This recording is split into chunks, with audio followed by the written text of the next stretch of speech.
ஐயா இந்த மாஸ்க் எவ்வளோ ஐயா? 25. சரி இது ஒரு மாஸ்க் ஒன்று கொடுத்துருங்க. தமிழ் தெரியுமா? ஹிந்தி. எந்த ஊர் நீங்க? दिल्ली. எத்தனை வருஷமா இங்க இருக்கீங்க? இதெல்லாம் சேல் ஆகுதா? சேல். ஹெல்ப் ஏதாவது வேணுமா? ஹெல்ப்னா நோ. பகவான் நல்லா பாத்துக்கிறாரு.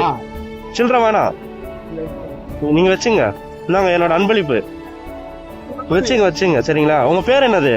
முன்னா. இங்க சென்னை எப்படி இருக்கு? சூப்பரா. எல்லாம் நம்ம சென்னை ஆள்லாம் சூப்பரா. சென்னை சூப்பரா. எந்த பிரச்சனையும் இல்ல. கோயிலுக்கு ப்ராப்ளம். சூப்பர் சென்னை. ஏஜ் ஜாஸ்தியா 74 ஏஜ். ஆர் மணி थोड़ा प्रॉब्लम. ஆபரேஷனா? 6 மணி மார்னிங் 7 மணி வீட்ல இருந்து. ஓகே வரேன் பையா. Okay take care. தேங்க்யூ.